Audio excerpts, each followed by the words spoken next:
Unto the Hills by Margaret Walker Freel. Chapter 18. War, war, war. Though the rumors had been coming into Valleytown, no one was prepared when the official news was received saying war had been declared. Margaret and Billy were attending the wedding of Harriet Hayes in Tamatla when the terrifying news was received. The people of Valleytown knew that their country was at war, yet they seemed untouched by it. For a while, life on the farms and in the villages continued as in the past. Allen Turner Davidson, a young lawyer and the son of State Senator William Mitchell Davidson, had migrated from Buncombe County to Cherokee County and had organized a bank in Murphy. Because the bank was to serve the plantation and mining interest of the county, it was named the Miners and Planters Bank. Mr. C.C. Hardin was elected cashier. A large number of residents in the county attended the organizational meeting of the bank, and the talk naturally turned to the war. It still seemed far away from these people, and there was little up-to-date information, but many rumors. However, it did not take on prime importance in their lives. They somehow felt secure and untouched in their beautiful valley, protected by mountains. They were not on any main connection between the North and the South. While most of the landowners were slaveholders, the number of slaves per family was usually small, and these blacks were well treated and cared for by their owners. None of them had experienced the cruel whip of an overseer or deprivation or hunger. The blacks loved their mistresses who looked after them and cared for them. The mistresses worked beside them and frequently worked harder and longer hours than did the slaves. Why should they ask to be freed, to be set out in the world to work harder for less return than they had here in the warm, comfortable homes of the planters? When the men gathered at the trading post to discuss politics and the war, the general consensus of opinion was that the Union should remain intact. However, it was felt that should the governor and the state legislature vote for secession, out of loyalty to their home state, the majority of the settlers would support their political leaders. When President Lincoln called for North Carolina's quota of militia to be used to coerce the seceded states, Governor John W. Ellis refused. A state convention was held on May 20th, 1861 in Raleigh. The news of the action taken at this convention was some days in getting to the trading post, and when it did arrive, it wasn't exactly hailed with shouts of joy. But the people accepted the verdict of the convention, which was to dissolve their ties with the United States of America and join the Confederate States. 100 volunteers were requested from the county of Cherokee. Brash young heads eagerly complied with the request, while older, wiser ones shook in sorrow. John Wood Francis, who had been commissioned captain in the Confederate Army, was elected leader of the Cherokee County Company, and Lee and Jasper Tatham were elected lieutenants. One by one, young men volunteered to serve under this elected leadership. When the company was completed, Billy Walker held up the paper on which he had been keeping count.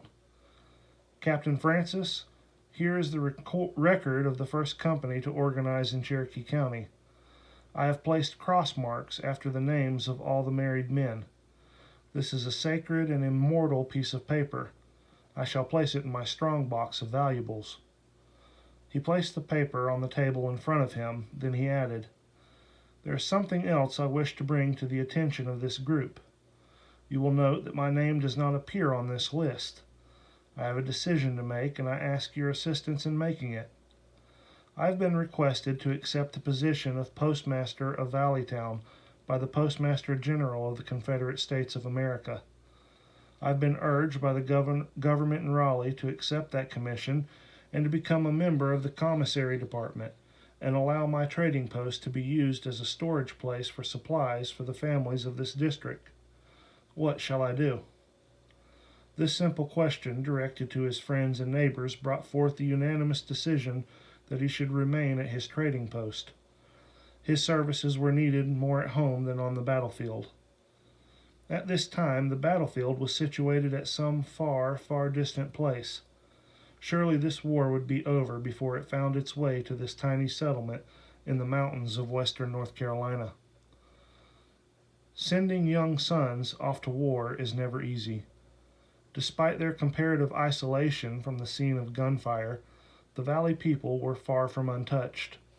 Mothers hid their tears behind strained smiles as they waved to their sons, only to weep many long hours in the privacy of their rooms as they waited for word or to see the loved one again. About this time, the settlers in the area of the county that was the farthest from Murphy, the county seat, became unhappy with the distance they had to travel to carry on legal business.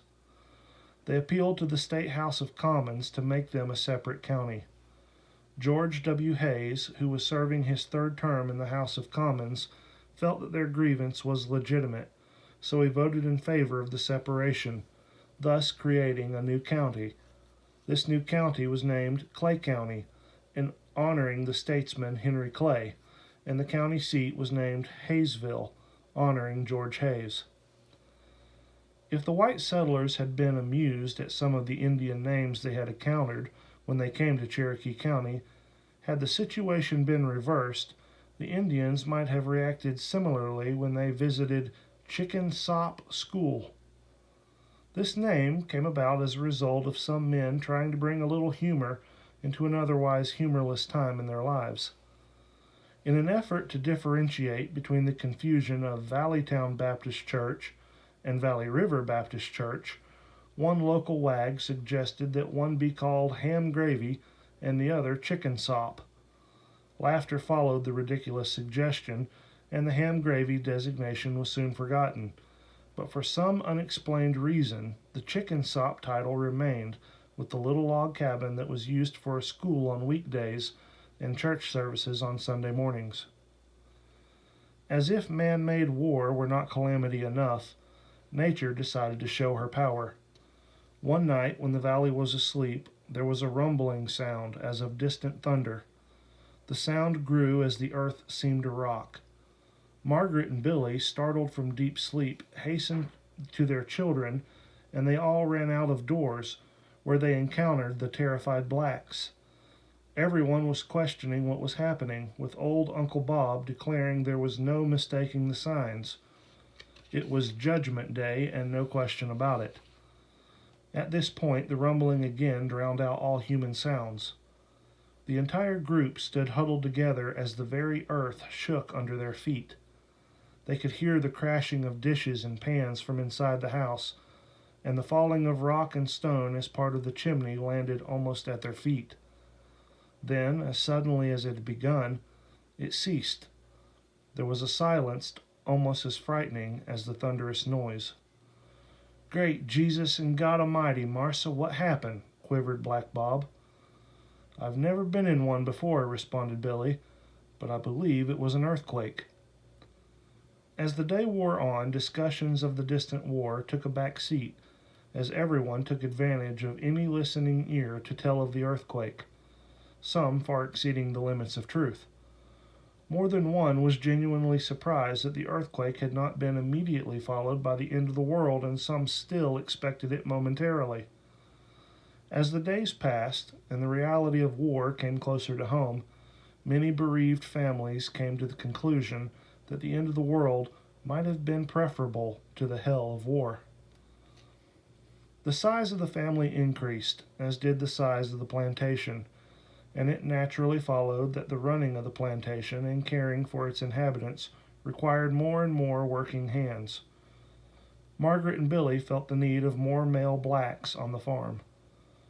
On one of Billy's many trips to hold court in Murphy, he acquired another slave for his household. This time he didn't purchase the slave, but hired him from his owner. The terms of hire were duly signed and stored in the family strongbox of important records. People were beginning to question the morality of ownership of other human beings. These kind people, who had always treated their slaves as members of their own family, found it easy to rationalize slavery.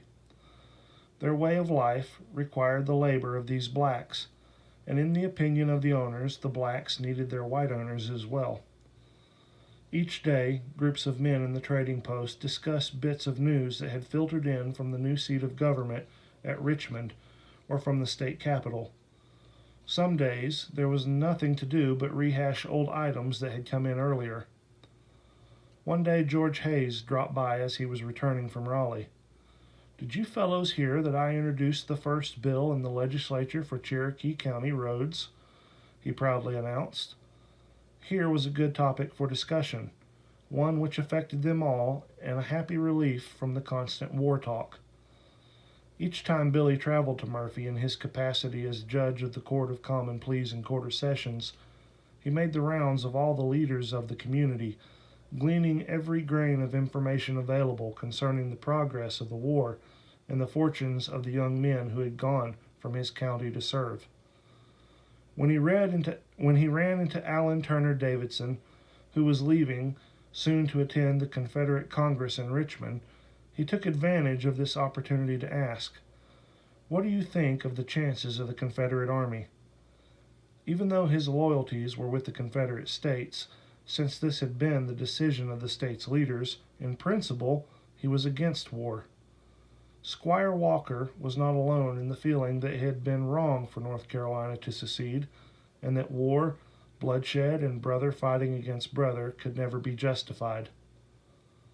I understand that it was President Lincoln's belief that the Union forces could overcome our opposition in 90 days. However, our successes at Bethel Church and Manassas have proved that contention wrong. We haven't done so well down on the coast. Commodore Samuel Bannon surrendered Fort Hatteras, and this has opened the whole coast to invasion. Have the Yankees started blockading our coast? Yes, and it looks like it could get worse. I guess you know some of the problems we are having getting stock for the trading post, and what I can get, the price is so high it's about out of reach. Wonder what the outcome will be. How long can this thing last? Only God knows, retorted Davidson as he slowly shook his head. Like you, my heart is in this only out of loyalty to our state and the governor. But the sides in this battle are surely not equal. The North has 24 states against 11 southern states. There are about 22 million people against our 9 million. Also, we need to remember that over 3 million of these are slaves. Added to that, many of the southern whites are Union sympathizers. The North has factories, we have farms. The North has the regular Army and Navy. His face brightened a little as he continued. But everything isn't in their favor. We do grow our own food. Our southern boys are just naturally better soldiers. We have our cotton to trade with foreign countries. This last statement caused him to pause and add, that is, if the blockade doesn't get too tight. As if in summation, Davidson stated, I'd say it looks like the odds are against us, but we have determination and good leadership in Jefferson Davis, General Lee, and some of the others. Billy Walker stood there on the courthouse steps and digested what was being said.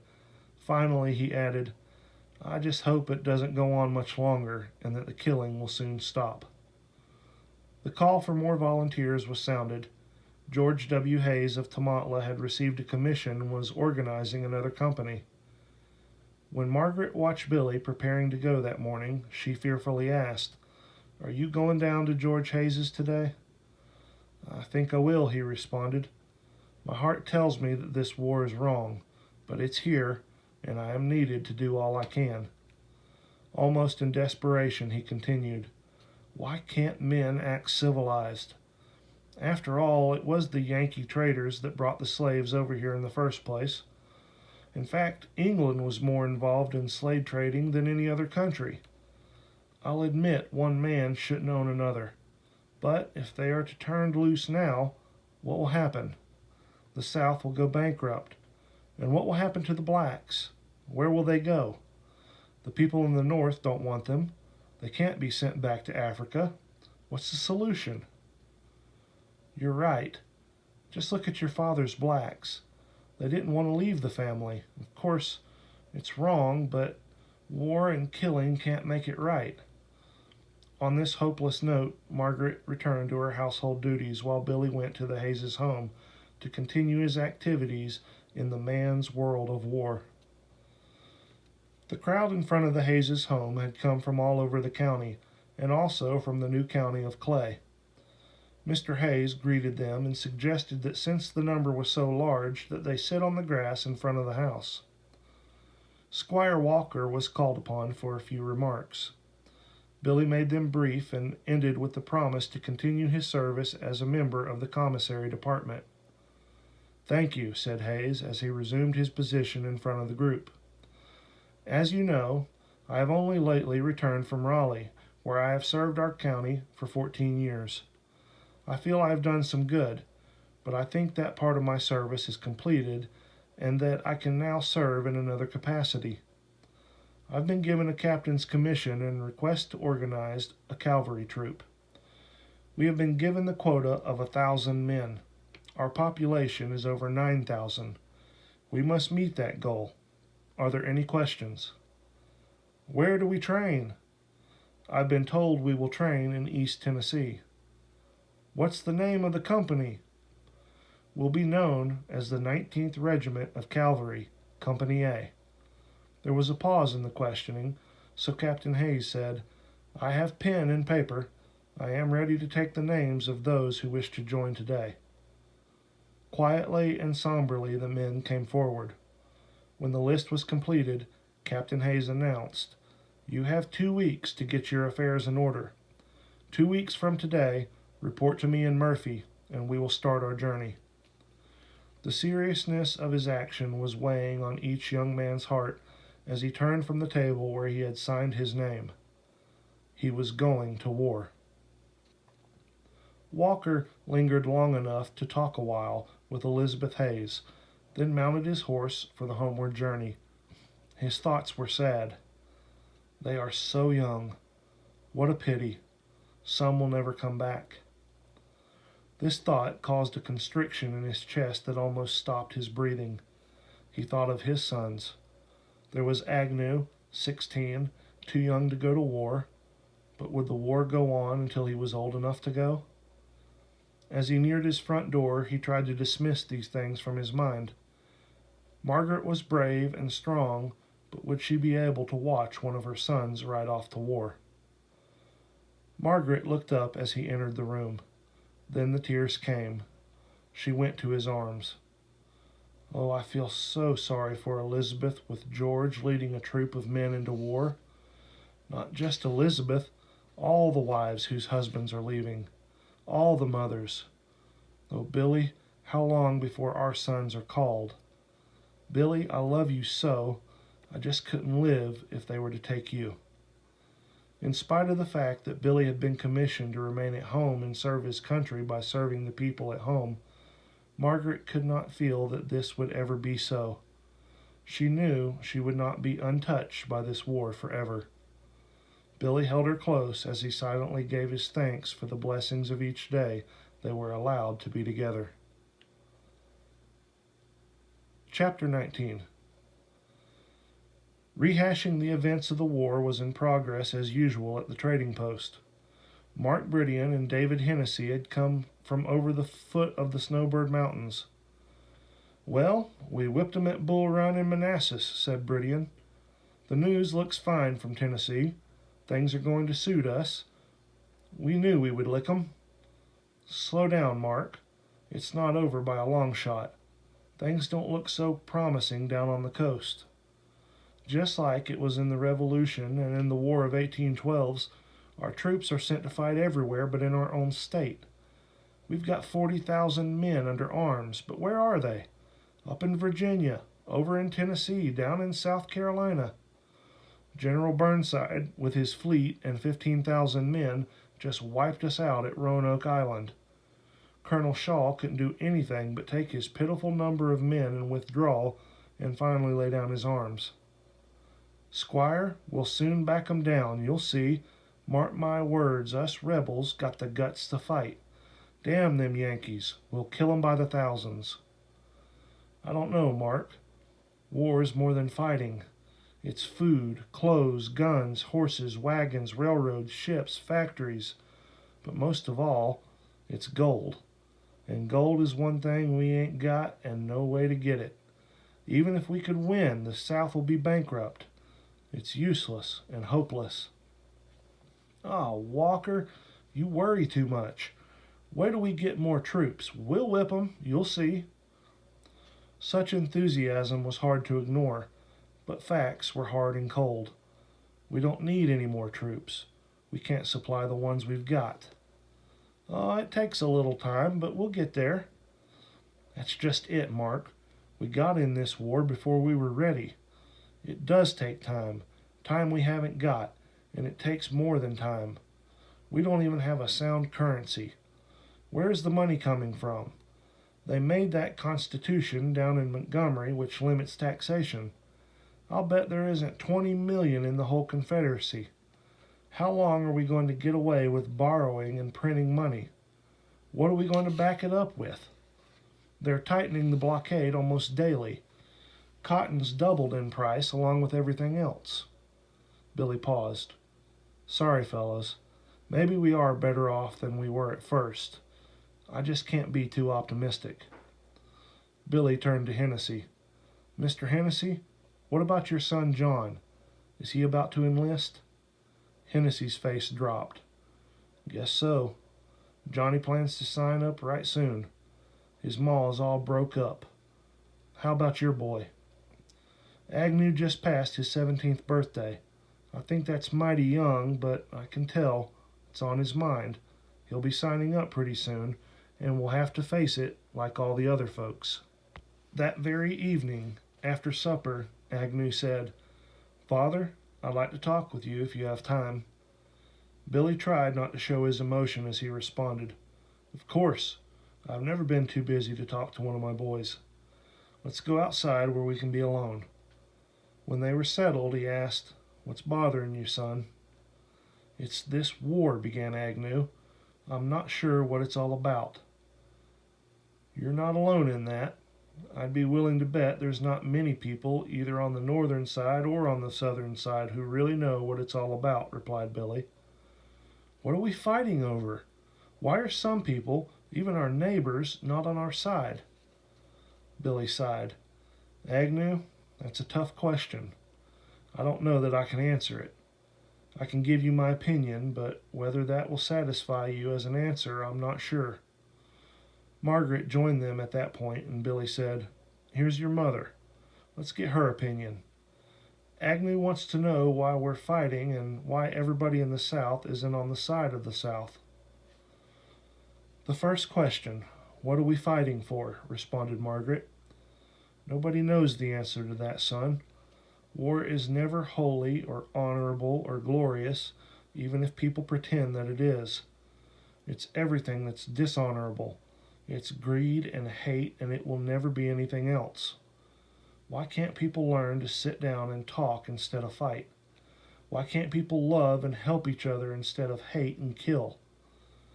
I guess we're fighting because men put hate and greed above love and kindness.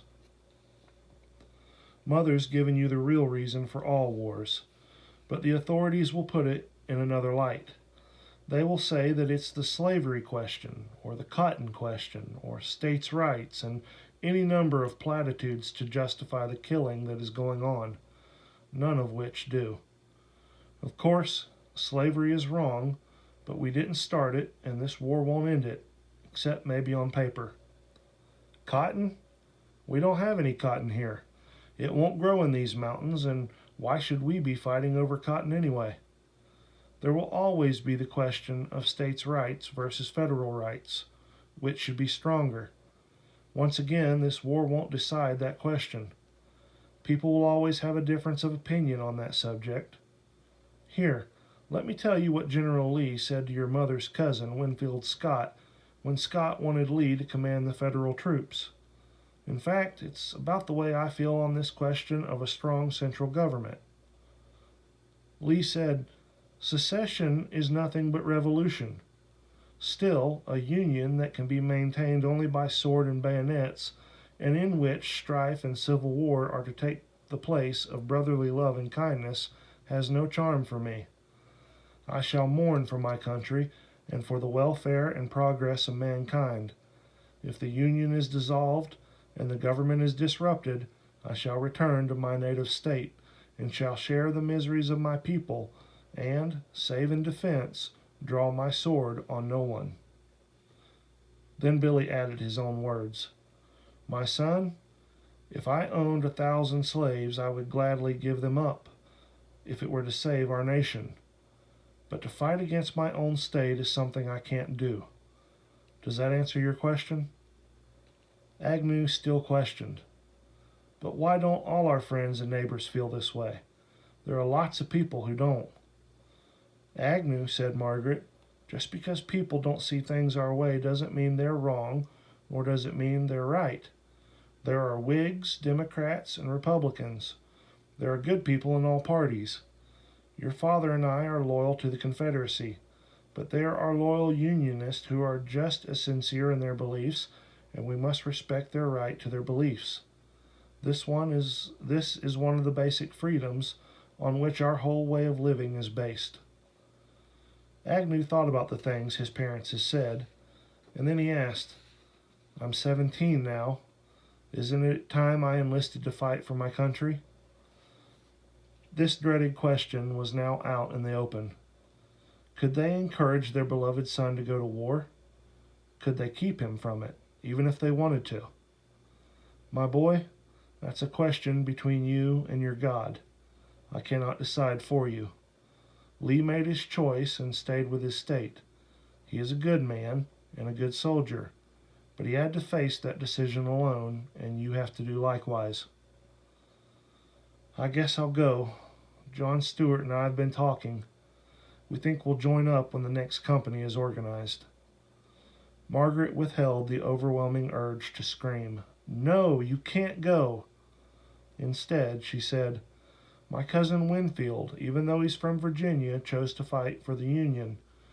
But as your father said, you have to decide for yourself."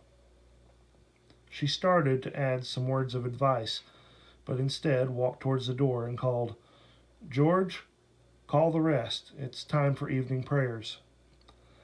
As the family assembled that night for prayer and to listen to Margaret's quiet, reassuring voice as she read the comforting words from the Bible, and they all joined in prayer, none could guess the turmoil Margaret was suffering silently within her soul. The next morning, Margaret gave in to the overwhelming need to be alone, to commune with nature, to sort things out and to get them back in their proper perspective. She was almost desperate as she walked away from her many duties and headed up Junaluska Creek. Why? Why? The eternal question of the earth creature as he looks to God to find an answer. Why must I be asked to bring another little one into this war-torn world at the same time that I am asked to send one to face death? As Margaret begged for help, she began to feel the nearness of God here in the beauty of his creation. In the forest, amid those things he had provided there, was strength for Margaret. Her faith and her hope were reborn. She was able to place her trust in God's plan and purpose again. She would bear her burden with strength and renewed hope that had come to her. Margaret's vow to bear her burden alone was impossible for her to keep, when soon, following a particularly trying day, she frightened Billy by fainting and becoming hopelessly nauseated. Following the ministrations of Aunt Maria, Margaret felt better and confirmed Aunt Maria's statement that, "You can't fool old Aunt Maria. She don't guess your secret. Poor missus. Maria's glad and sorry both." Margaret smiled wanly up into Billy's surprised face. "Yes, Aunt Maria's right. We're going to have another little one." Once again the tears gathered in Margaret's eyes. What a sad world to be born into. Billy was all kindness and solicitations as he knelt and took Margaret in his arms. Aunt Maria left the room quietly. Billy repeated words of reassurance until Margaret once again was in control of her emotions. Then she said, "Billy, part of this upset was caused by our boys. I had a suspicion that something was up, and I followed them to the grove. They were gambling over chicken fights. Pitt even bet the knife that Dr. Guillot gave him. At first, William's face showed consternation. Then, to Margaret's astonishment, it changed to mirth. He threw back his head and laughed as he had not laughed for weeks. The rascals! I'll have to preach them a sermon. The sound of Billy's unexpected merry laughter brought Margaret's usual happy disposition back, and once again she was able to accept things as they were and find a ray of hope in an otherwise dark world.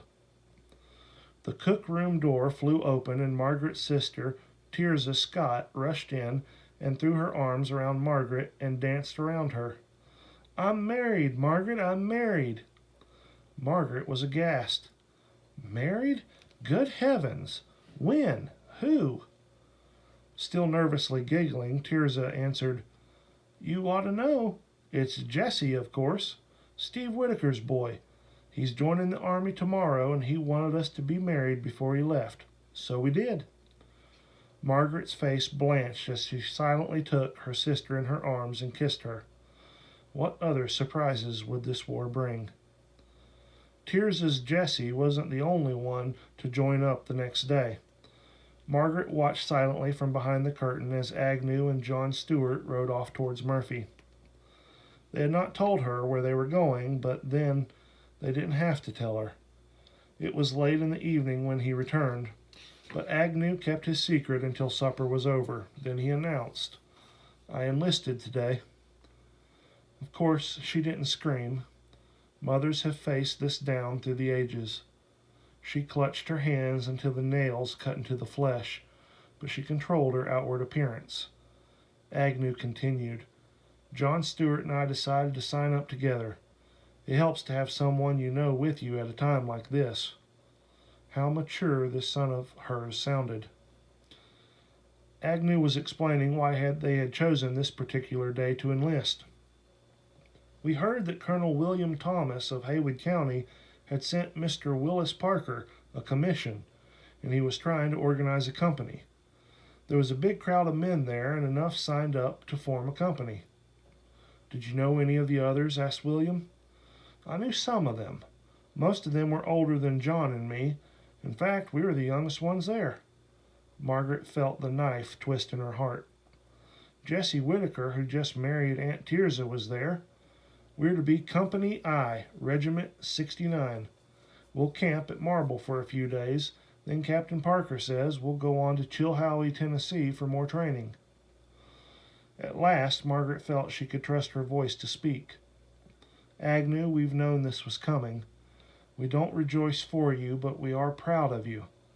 We didn't raise you to go to war to fight, but since you have to, we'll pray for you constantly." Margaret drew in her breath and fearfully asked, "When do you have to leave?" "Tomorrow." In the early dawn, the family gathered at the hitching post. William and Margaret stood hand in hand, and the rest of the boys stood nearby. They stood in line in order of age. Pitt, now the eldest son at home, was 13. Next to him was McLean, now 10, George, 6, and finally Ruth, who was 4. Behind them stood the faithful blacks, openly grieving. No one spoke until Agnew was out of sight. Even then there was silence as they filed back into the house. That night, perhaps because of the unusual stress, or God's intention to help ease the loss to the family, a wee new son arrived prematurely at the Walker home. Though this little one could never replace Agnew, he would require so much attention that there would be little time left for grieving. All in one day, Margaret had watched her firstborn ride away to war, and had brought another son into the world. The Bible was once again open to record yet another son, Richard Walker, born October 19, 1861.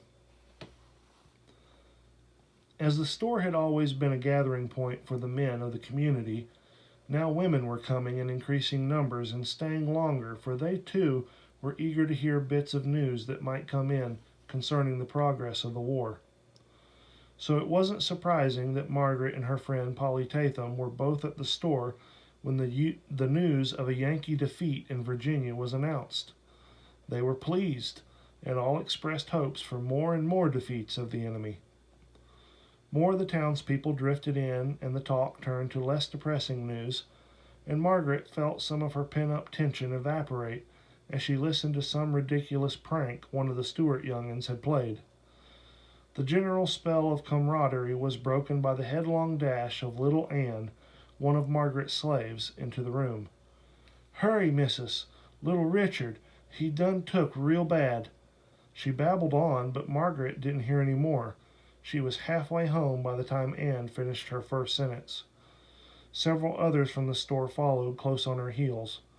Upon reaching her kitchen, she saw her tiny baby's form quivering convulsively on Aunt Maria's lap. She gathered him into her arms as Aunt Maria moaned. "Great Jesus! His eyes just all of a sudden rolled back in his head, and he starts a jerking all over." Harriet leaned over Margaret. "It's a convulsion, Margaret. They start suddenly." She turned and spoke sharply to Aunt Maria. "Hush crying and get me a tub or a pan of lukewarm water as quickly as you can." Harriet Stewart, the doctoring woman, and Margaret worked long and hard, using all their known remedies, but they failed. Little Richard, after only 6 weeks of life, died in his mother's arms. Margaret sank to the floor beside the bed and sobbed. He was so tiny. He was only 6 weeks old. He had a little cold, but I'd been doctoring him. I guess I was so concerned about Agnew being in the war, I didn't pay him enough attention. She chided herself with guilt. I should have gone over to the store to talk. I shouldn't have gone over to the store to talk and left him here. I know I could have done something if I'd been here. "Don't you go blaming yourself, Margaret," said Harriet. "This could have happened if you'd been here. You know we have to accept this as part of God's plan." Margaret appreciated Harriet's attempt to help her, but she was still feeling guilty when she was alone with Billy that night. "Oh, Billy, this is terrible. I've never told you or anybody, but I was upset when I first learned that little Richard was on the way. I didn't think I wanted to bring another baby into this world. I was rebellious. I prayed over it, and I'm afraid God took him away from us as punishment for me not wanting him. Margaret." Billy's tone was somewhat sharp in order to bring Margaret up from the depths of self-condemnation and pity. "You know the God we worship wouldn't punish us through a little soul like that. Quit blaming yourself. Of course, you don't understand it, neither do I, but we have to accept it." Throughout all the visits of the kind neighbors and even into the funeral, Margaret fought the reality of the situation. If her baby had died, it was her fault. Then, as she clung helplessly to Billy as they walked towards the burying place for her baby, she listened to the singing of a beautiful hymn, and within her there developed a feeling of acceptance and peace. This, her son, would never have to fight wars like his brothers. He was at peace and rest in a place where there was no war. A smile formed itself through Margaret's tears, and once again she also was at peace. Knowing that work does more for easing sorrow than anything else, Margaret immediately set to her usual chores when she returned to her home following the funeral. Billy felt it would be helpful to her if he stayed close by. As she busily prepared supper, Anne came in carrying a basket with the day's supply of fresh eggs. Margaret eyed the basket and glanced out the window at the growing dusk. "Anne, how many times do I have to tell you to gather the eggs in daylight? Don't you know carrying eggs into the house after the sun goes down, or burning the shells, will make the hens stop laying?" William laughed. "Margaret, I do believe you're feeling better. When I hear you quoting your Pa's superstitions, I know you're all right." "Yes, I'm feeling better, but don't you dare laugh at Pa's Scotch beliefs. There's something to them. I do remember when Mother took up the ashes one Friday, and he told her we'd be stole out before another Friday. Sure enough, that very night, someone broke into the mill house and stole a lot of corn.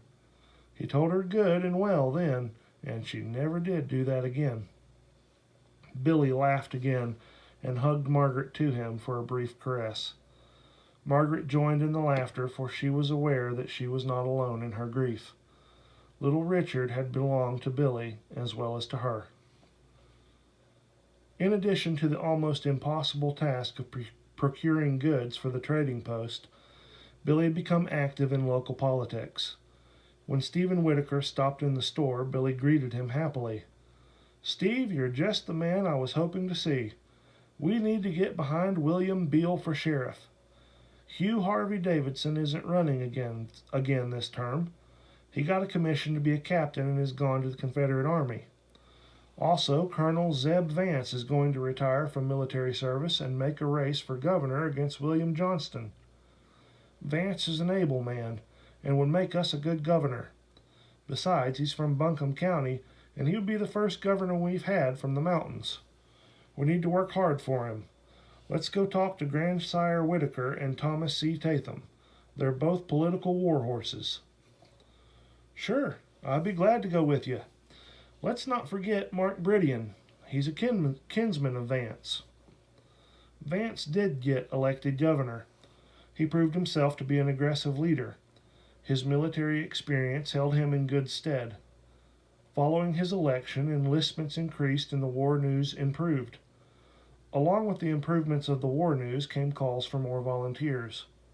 Stephen Whitaker was commissioned captain, and he began to organize another company from the county.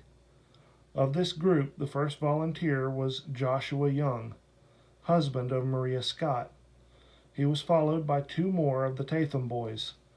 This meant the entire family of 6 Tatham boys were in the services of their country. This company, once the complement was met, spent a few days drilling at Camp Valleytown and soon was sent into active duty. Margaret looked up to see her mother coming into the inn. She was about to greet her with pleasure when she realized that there was something wrong. Mary Scott seemed to be having difficulty catching her breath. "Mother, whatever is wrong? Sit down and catch your breath." "Abram has signed up to go to war." "Oh, no!" Margaret could understand her mother's distress. Abram was Mary's only son. "How did you find out? Have you seen Abram?" "I went to the trading post to get some soda, and I heard Billy talking to some man. I could tell the minute I walked in that he had been talking about something concerning me. They hushed up and looked at me sort of strange like. When I got my soda, I just sat down and waited. I had to find out before I left." "Did you find out? For sure?" "When I asked Billy if something was wrong, all he said was, 'Mrs. Scott, this man just came over Snowbird from Chiowa. He said Thomas Cooper was organizing another company for the Confederacy.' Then he just stopped and didn't say anything more." "Didn't the man say anything?" "No, he didn't say a thing. When I saw Billy wasn't going to say any more, I asked who all joined." "Did he actually say Abram was going? Did Billy say that?" Margaret felt like she was picking information one word at a time. "Yes. He said, 'This man says that Abram has joined Cooper's company and that they will be leaving soon.'" Margaret could feel her mother's sorrow, and though she knew her words would not bring relief, she felt compelled to utter them as she drew her mother's slight figure into her strong arms. "Mother, he probably felt like he had to go. All the men are going. Of course, you'll miss him, but you still have Allie and Laura at home with you. And Billy and I are right here to help you anytime you need us." "Oh, Margaret, I know all you're saying is true. I've said the same things to myself, but I have this awful premonition. Margaret, I just know Abram won't survive this war." "Hush, Mother, don't say that. We have to keep on believing. Where would we be if we all gave in to dire premonitions?" "You're right, but nevertheless, I just know as sure as we're sitting here, my boy won't be here when this war's over." "What makes you so sure?" "I know, that's all. I've got this feeling. Something deep inside is trying to warn me. My one man-child will not survive." Her voice trailed off into silence. Billy came in. It had concerned him to see his mother-in-law leave the store in such distress. "Billy, is it true that Abram has signed to go to war in that company they've organized on Chioa?" "It's true," Billy nodded, "but it's inevitable. They've just finished recruiting the 5th Company from Cherokee County for the Confederacy. We all knew Abram can't stay out forever. Before long, every man and boy who can carry a gun will be gone to fight." "Who else joins beside Abram?" "They got a full company. Old Thomas's son, Jim, Lafayette, George, and Bill Ingram are lieutenants. Let's see, some of the others are John Hennessy, Washington George, John Gorley, Isaac Ingram, Lewis Medlin, the Sherrills, Washburn, and lots you wouldn't know." Following the second victory at Manassas, the people felt better, but there was no room for celebration, with the entire male population either already at war or preparing to go. Though it was seldom voiced out loud, underneath was the constant fear that lots of them won't come back.